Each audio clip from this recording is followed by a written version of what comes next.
पाकिस्तान ही एक ऐसा देश है पूरी दुनिया में जिसका अमेरिका के साथ, चाइना के साथ, रशिया के साथ, इवन ईरान के साथ बहुत ही तगड़ा रिलेशनशिप है।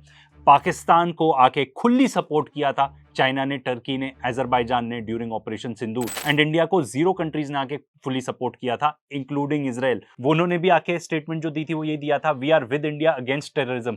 कभी भी पाकिस्तान का नाम नहीं उठाया था उन्होंने। एंड पाकिस्तान ने सैटेलाइट्स लॉन्च कर दिए हैं जो एक्टिवली इंडिया को, खासतौर पे कश्मीर वाले एरिया को अच्छे से मॉनिटर करती हैं। अगर इंडिया की बात करें तो भाई इंडिया के इसरो से एक तो साइंटिस्ट जा रहे हैं, ठीक है। हमने जितनी सैटेलाइट्स लॉन्च करी हैं वो फुल्ली फंक्शन भी नहीं करती, we have to rely on GPS. And America भी आके क्लियरली बोल चुका है कि वो जीपीएस की सुविधा जो इंडिया को मिलती है, अगर उनका वॉर होता है अगेंस्ट पाकिस्तान तो हो सकता है वो जीपीएस की सुविधा इंडिया से ले ले। इस टॉपिक पर तो हमने पूरा वीडियो बनाया, उसको जरूर चेकआउट करना। पाकिस्तान ने ऑपरेशन सिंदूर के बाद अपने आप को काफी अपग्रेड किया।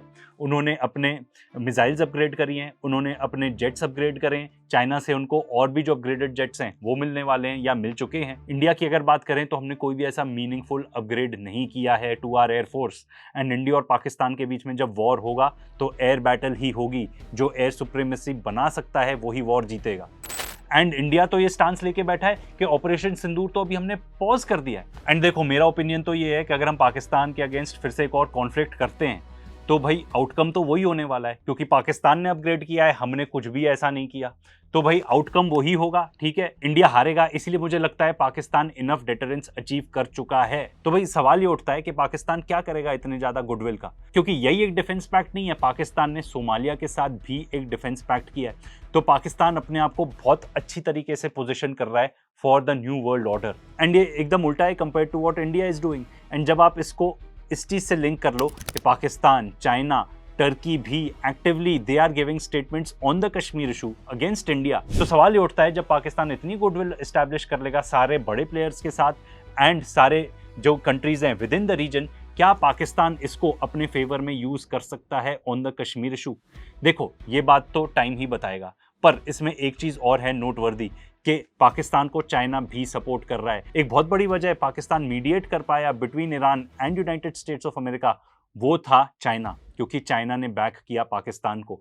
एंड अगर आप चाइना की हिस्ट्री देखोगे तो उसकी हिस्ट्री भी यही बताती है कि वो दोनों के बीच में मीडिएट करके दोनों देशों की सुलह करवाता है, जैसे कि उसने ईरान एंड सऊदी अरेबिया के साथ किया।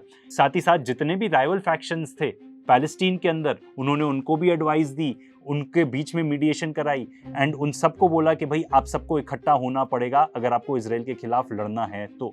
एंड ये जो कलेक्टिव सिक्योरिटी का जो फंडा है वो चाइना ही लेके आया है। ये सबसे पहले चाइना एंड रशिया ने आपस में डील साइन करी इन 2001, जिसमें वो बेसिकली ये कहते हैं देखो हम एक रीजन में रहते हैं, पड़ोसी है, तो अगर हम आपस में फ्रेंडली रिलेशनशिप रखें, एक दूसरे से लड़े ना, एंड आपस में अगर कोई कॉम्प्रोमाइज भी करना पड़े तो वो करें एक दूसरे की सिक्योरिटी के लिए, तो वो बेहतर है। हम आपस में अच्छे रिलेशनशिप बना के रखें, डेवलपमेंट की तरफ फोकस करें। एंड जो अमेरिका कहता है उसके ये बहुत खिलाफ है, क्योंकि अमेरिका क्या कहता है, अमेरिका कहता है मैं तो बॉस हूं, जो मैं कहूंगा वही होगा। फिर जैन 2026 में ईरान, चाइना एंड रशिया ने साइन किया अपना ट्राइलैटरल स्ट्रेटेजिक पैक्ट। तो ये जो कॉन्सेप्ट है कलेक्टिव सिक्योरिटी का, पाकिस्तान भी इसका पार्ट है। पाकिस्तान के बहुत अच्छे रिलेशनशिप हैं अपने पूरे नेबर्स के साथ, इंडिया के नहीं है, अफगानिस्तान को छोड़कर। एंड इनफैक्ट इंडिया का तो 36 का आंकड़ा है दोनों के साथ, पाकिस्तान के साथ भी, चाइना के साथ भी। इनफैक्ट इंडिया में तो हमारी पॉलिसी ये रही है ये दिखाने की कि we are in competition with China, and ये बात हम आपको बता चुके हैं, एब्सोल्युटली कोई कंपटीशन नहीं है। इफ एनीथिंग इंडिया तो डिपेंडेंट है चाइनीज इंपोर्ट्स के ऊपर।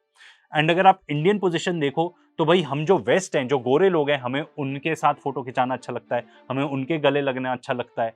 एंड दूसरी तरफ वही लोग हमारे ऊपर टैरिफ भी लगाते हैं, वही लोग हमको ये बोलते हैं कि भाई आप इससे तेल खरीद सकते हो, इससे तेल नहीं खरीद सकते। तो अभी जो रिसेंटली बिल पास हुआ है अमेरिका में, वो ये कहता है कि 100% टैरिफ्स लगा सकते हो आप उस देश के ऊपर जो रशियन ऑयल खरीदता है। एंड इसके टारगेट सिर्फ 2 ही देश हैं, इंडिया एंड चाइना।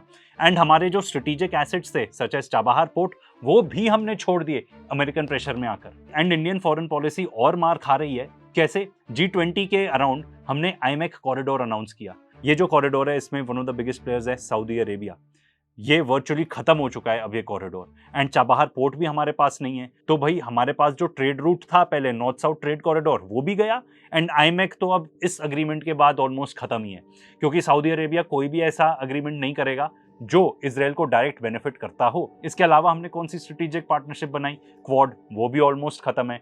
भाई ट्रम्प को हम मिन्नतें कर रहे थे कि वो आ जाए इंडिया क्वाड समिट के लिए, वो बिल्कुल नहीं आया। एंड अब जो यूएस की स्ट्रैटेजी है वो ये क्लियर है कि they are not interested in the Pacific as such. I2U2 अगर बात करें तो उसमें इंडिया, यूएई, यूएसए, इजराइल है। देखो इंडिया को कुछ नहीं मिलना in getting close to Israel, वो एक पराया स्टेट है। एंड आपको क्या लगता है जब हम इजराइल से इतने ज्यादा कोजी होते हैं तो पूरी दुनिया हमको ऐसी नजरों से नहीं देखती कि ये देखो ये तो एक जेनोसाइडल स्टेट के पास जा रहे हैं, खास तौर पे अरब कंट्रीज एंड मुस्लिम कंट्रीज। तो भाई कुछ सवाल यहाँ पे, क्या ये जो इस्लामिक नेटो है क्या ये एक्सपैंड करेगा? मुझे तो लगता है बिल्कुल करेगा। एंड ये इजराइल के लिए बुरा होगा क्योंकि इजराइल इसका मेजर टारगेट है। एंड एक और चीज, क्या ये जो मेगा अग्रीमेंट हुआ है क्या इसका टारगेट इंडिया था? बिल्कुल भी नहीं।